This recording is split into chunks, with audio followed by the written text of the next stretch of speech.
Peringatan, jika mau nonton video durasi panjang, segera tutup video ini dan pindah ke versi recap per 5 atau per 10 chapter.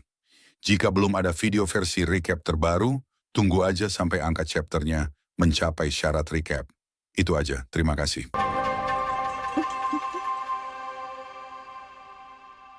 Halo semuanya, selamat datang di channel Error. Kali ini, gue akan menceritakan lanjutan dari komik Freezing the World, I Built a Doomsday Safe House, Chapter 538. Setelah pertanyaan Liang Yu di chapter sebelumnya tentang kemungkinan, Zhang Yi akan meninggalkan mereka jika suatu saat tidak lagi berharga baginya. Di sela chapter kali ini tidak langsung dimulai dengan jawaban Zhang Yi tentang pertanyaan Liang Yu. Namun Zhang dan Liang Yu berjalan masuk dulu ke dalam mobil dan baru setelah itu Zhang Yi menjawab pertanyaan Liang Yu. Liang Yu, apakah menurut MU aku adalah tipe orang yang berhasrat membangun kekuatan besar dan terus mengembangkan timku? Ucap Zhang Yi sambil menjalankan mobil menuju stasiun kereta bawah tanah. Liang Yu yang memiliki pikiran kalau Zhang Yi adalah orang yang mengejar kekuatan untuk melindungi dirinya sendiri. Karena itulah dia membawa orang-orang yang memiliki nilai ke shelternya. Termasuk Liang Yu sendiri kemudian bertanya memastikan apa yang dia pikirkan tentang Zhang Yi. Bukankah begitu? Bertanya santai. Tentu saja bukan, kata Zhang Yi membekas pertanyaan itu. Zhang Yi kemudian mengatakan pada Liang Yu kalau memang dia orang seperti yang Liang Yu pikirkan sudah pasti dia akan menyatukan semua kekuatan yang tersisa di kota Tianhai sebelumnya. Karena dialah yang terkuat di Tianhai saat ini, namun dia tidak melakukan itu. Jangan lupa kalau jika aku bisa menyatukan semua kekuatan di kota Tianhai kapan saja. Tapi apa melihatku melakukannya? Ucap Zhang Yi mengingatkan sekaligus bertanya pada Liang Yu. Liang Yu yang melewatkan fakta itu kemudian berpikir sejenak dan kemudian membenarkan kalau Zhang Yi tidak melakukan hal itu. Kamu tidak melakukannya, kata Liang Yu sambil memegangi dagunya setelah berpikir sejenak. Setelah itu Zhang Yi menjelaskan tentang tindakannya saat awal-awal kiamat dunia datang.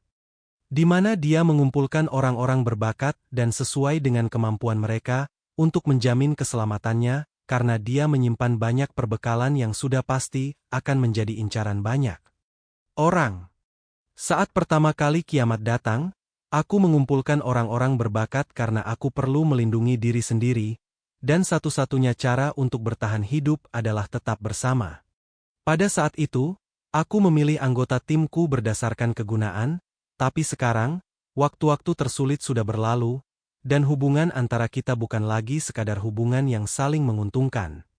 Ucap Zhang Yi menjelaskan, dia kemudian menambahkan lagi kalau mereka semua sudah menjadi keluarga jadi mereka tidak perlu jadi berguna untuk tetap bersama.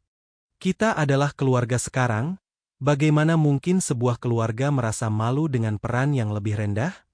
Bahkan jika kamu tidak bisa melakukan apapun, selama kamu bisa menemaniku, itu sudah cukup. Ucap Zhang Yi menjelaskan kalau baginya semua orang di shelter sudah dianggap keluarga. Liang Yu yang mendengar itu merasa lega karena baginya semua orang di shelter adalah keluarga baginya. Baguslah. Aku sudah menganggap kalian semua sebagai keluargaku. Aku harap kita semua bisa hidup dengan baik di kiamat ini. Ucap Liang Yu sambil mengusap-usap hua-hua yang berada di pangkuannya. Mendengar itu Zhang Yi kemudian meminta menyarankannya untuk tidak berpikir seperti itu lagi di masa depan. Benar, jangan berpikiran seperti itu lagi di masa depan. Bagaimana mungkin sebuah keluarga saling meragukan? Ucap Zhang Yi sambil tersenyum di saat yang sama dia juga berpikir kalau dia bukanlah seorang yang sejahat itu sampai meninggalkan orang-orang yang sudah hidup dan berjuang bersamanya. Lagi pula, aku bukanlah iblis yang egois. Bagaimana mungkin aku tega meninggalkan keluargaku? Pikir Zhang Yi setelah menyarankan Liang Yu. Aku terlalu berpikir terlalu jauh. Maaf. Kata Liang Yu yang menunduk menyadari apa yang dia katakan sebelumnya cukup jahat. Beberapa waktu kemudian mereka pun sampai di depan pintu masuk stasiun bawah tanah kemudian Zhang Yi menghentikan mobilnya dan mengajak Liang Yu turun. Kita sudah sampai di stasiun kereta bawah tanah. Mari kita turun. Ucap Zhang Yi. Ucap Liang Yu yang setuju untuk turun. Singkat cerita, Zhang Yi dan Liang Yu serta Hua kemudian naik kereta bawah tanah menuju kota Blizzard, dan sesampainya mereka di stasiun bawah tanah kota Blizzard, Baili Changqing dan yang lainnya sudah menunggu kedatangan Zhang Yi. Kita sudah tiba di stasiun kota Blizzard. Silakan naik dan turun kereta dengan tertib. Suara pemberitahuan kereta meminta penumpang turun. Pintu kereta bawah tanah pun terbuka. Lalu Zhang Yi dan Liang Yu turun dari kereta bawah tanah. Tepat setelah melangkahkan kakinya turun dari kereta bawah tanah, Zhang Yi langsung disambut oleh pelukan dari Baili yang sudah menunggunya. Hahaha, Zhang Yi, selamat datang di kota Blizzard. Kau datang di waktu yang tepat. Ucap Baili Changqing menyambut Zhang Yi. Zhan yang tidak tahu kalau Baili akan menyambutnya lantas menanyakan kenapa Baili dan yang lainnya ada di sana. Kenapa kau di sini? Kata Zhang Yi yang terkejut. Setelah itu Baili kemudian menjelas pada Zhang Yi alasan dia dan yang lainnya berada di sana. Panglima Zhu Zheng memintaku untuk menjemputmu. Sejujurnya aku agak terkejut saat kau setuju untuk bergabung dalam misi ini. Kata Baili Changqing menjelaskan pada Zhang Yi lengkap dengan gerakan tangan. Zhang Yi yang merupakan MC dari manhwa ini menyadari kalau ini perlakuan yang tidak wajar dari Zhu Zheng, berpikir kalau ini pasti ada hubungannya dengan kejadian tentang kota Daze sebelumnya. Sepertinya musnahnya aliansi mutan kota Daze sudah menarik perhatian Zhu Zheng. Pikir Zhang Yi dengan wajah serius. Setelah itu dia bertanya pada Bali kalau tidak mungkin dia bisa menolak panggilan langsung dari Zhu Zheng. Dia tambah lagi situasi kali ini cukup serius. Apakah menurutmu aku bisa menolaknya? Ucap Zhang Yi bertanya pada Baili Changqing. Ini berbeda.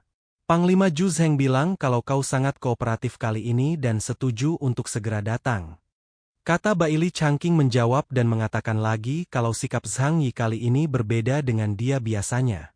Setelah mendengar itu, Zhang Yi kemudian menjelaskan kalau dia tidak bisa berdiam saja karena masalah ini menyangkut keamanan negara.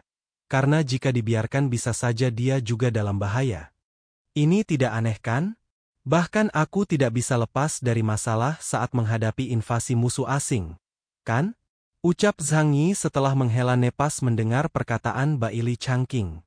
Baili yang mendengar itu kemudian membenarkan perkataan Zhang Yi sekaligus membenarkan kalau dia situasi saat ini memang serius. Kau benar, masalah ini memang lebih serius dari yang kita bayangkan. Kata Baili Changqing setelah mengangguk setuju. Mendengar Baili yang mengatakan itu membuat Zhang Yi penasaran, lalu Zhang Yi pun bertanya pada Baili apakah para Ronin Eclipse Moon memang sangat kuat. Apa yang terjadi? Apakah kelompok Eclipse Moon sekuat itu? Mereka mampu memusnahkan 10 pasukan mutan. Tanya Zhang Yi pada Baili Changqing. Setelah mendengar pertanyaan itu, Baili dengan tegas mengatakan kalau masalah ini sangat serius sampai-sampai membuat Zhu Zheng sendiri terkejut dengan kekuatan para Ronin Eclipse Moon itu. Ini jauh lebih serius daripada yang bisa kau bayangkan. Asal kau tahu, bahkan Panglima Zhu Zheng pun sampai terkejut saat mendengar apa yang terjadi. Ucap Baili Changqing menjelaskan pada Zhang Yi yang setelah itu dia memberikan pertanyaan pada Zhang Yi seberapa kuat kelompok Eclipse Moon itu menurut Zhang Yi. Kelompok Eclipse Moon itu cukup aneh. Apa kau tahu berapa lama waktu yang mereka butuhkan untuk memusnahkan 10 pasukan mutan yang kami kirim itu? Tanya Baili Changqing dengan wajah serius. Berapa lama? Tanya Zhang Yi berbalik bertanya pada Baili. 1 jam. Ucap Baili dengan tegas. Jawaban singkat dari Baili itu membuat Zhang Yi sangat terkejut. Karena jika itu benar artinya para Ronin itu sangatlah berbahaya. Apa? 1 jam? Mustahil, sangat tidak mungkin. Ucap Zhang Yi refleks berteriak dengan sangat kencang karena terkejut. Melihat Zhang Yi yang berteriak, Baili dengan cepat langsung menutup mulut Zhang Yi agar apa yang dia katakan tidak terdengar orang banyak padahal di sana tidak ada orang selain mereka. Diam, pelankan suaramu, ayo bicara sambil berjalan, ayo pergi ke klub dan ngobrol dengan santai. Ucap Baili Changqing sambil menutup mulut Zhang Yi. Bukankah seharusnya kau langsung mengantarku menemui Panglima Zhu Zheng? Tanya Zhang Yi pada Baili karena dia datang ke Koblizzard karena dipanggil oleh Zhu Zheng. Jadi harusnya Baili langsung membawanya ke Zhu Zheng tapi Baili malah mengajaknya ke tempat lain. Zhu Zheng meminta Baili Changqing untuk menjemputku. Tapi Baili Changqing mengajakku minum? Ada sesuatu yang sangat salah di sini. Pikir Zhang Yi yang dimerasakan kalau tindakan Baili ini tidak wajar. Kemudian chapter 538 pun berakhir. Kata-kata hari ini adalah kejar tanyang, dikejar waktu. Jangan lupa klik tombol like dan tinggalkan komentar kalian, guys. Jangan biarkan kolom komentar kosong. Kalau kalian punya kritik dan saran, ketikkan di kolom komentar. Itu aja. Adios.